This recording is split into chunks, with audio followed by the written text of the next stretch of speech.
Hindenburg. Will Adani Group become the biggest wealth destroyer of India, or all of these are just false claims? Let's find out in this video. Adani Group ने इन allegations के against 413 pages का response दिया and बोला है कि ये सब कुछ झूठ है और ये हिंडनबर्ग ने फाइनेंशियल गेन के लिए किया है और ये सिर्फ किसी स्पेसिफिक कंपनी को टारगेटेड नहीं है, बल्कि ये कैलकुलेटेड अटैक है इंडिया और इंडियन इंस्टीट्यूशंस पे। आप सब ने अभी तक ये सब कुछ न्यूज या यूट्यूब पर देखा ही होगा, बट आज मैं आपको डिटेल में इस टॉपिक के बारे में बताऊंगा कि अडानी ग्रुप कितने डेप्थ में है, हिंडनबर्ग की रिपोर्ट कितनी सच है और कितनी झूठ, और क्या हमें अभी अडानी ग्रुप में इन्वेस्ट करना चाहिए या फिर निकल जाना चाहिए। शुरू करने से पहले वीडियो को लाइक और चैनल को सब्सक्राइब करना मत भूलना। अडानी ग्रुप पिछले 7 दिनों में ऑलमोस्ट $70 बिलियन लूज कर चुका है because of the Hindenburg report. ये ऑलमोस्ट 70 नेशंस की जीडीपी से भी ज्यादा है।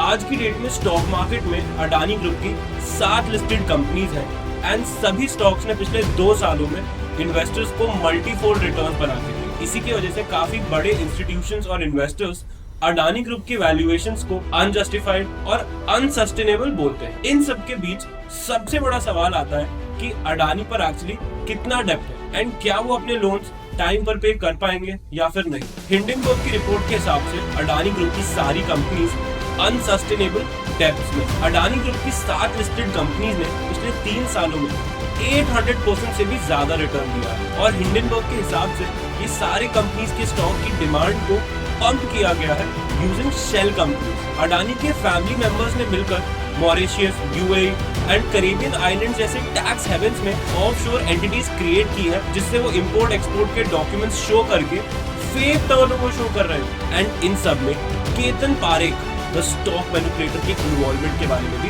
बोला। एक और एलिगेशन जो अडानी ग्रुप पर लगाया गया कि इन कंपनीज में प्रमोटर्स की शेयर होल्डिंग काफी ज्यादा है। मोस्टली कंपनीज में ऑफिशियली प्रमोटर्स की होल्डिंग 70% से भी ज्यादा है, जिसकी लिमिट ही 75% है।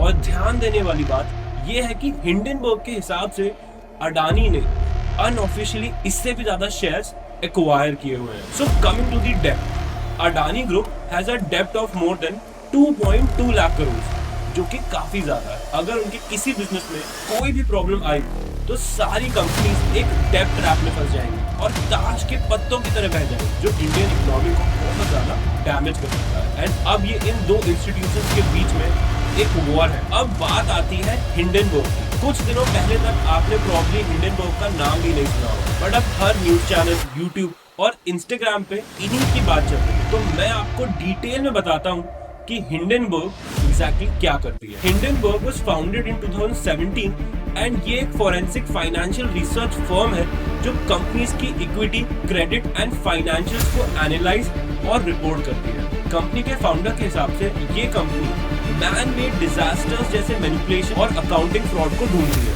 अब आप लोग सोच रहे होंगे कि इन सब में इनका क्या फायदा? सबसे बड़ा फायदा तो इनका ही है, क्योंकि अपने रिपोर्ट्स और फाइंडिंग्स को पब्लिक करने से पहले ये उन कंपनीज में शॉर्ट सेलिंग की पोजीशन भी क्रिएट करती है।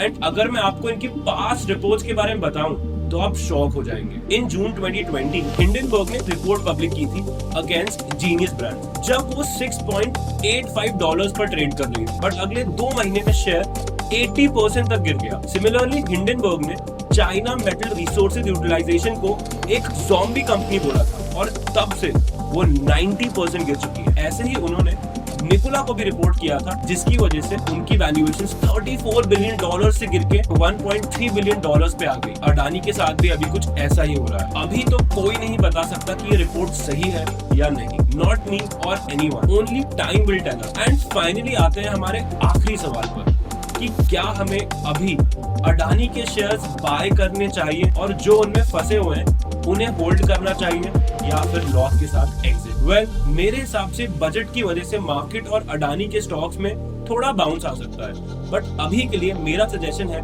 शॉर्ट टर्म और लॉन्ग टर्म इन्वेस्टर्स को अपनी पोजीशन बुक करके थोड़े टाइम वेट करना चाहिए, बिकॉज जब शेयर गिरेंगे तो एग्जिट का मौका नहीं मिलेगा।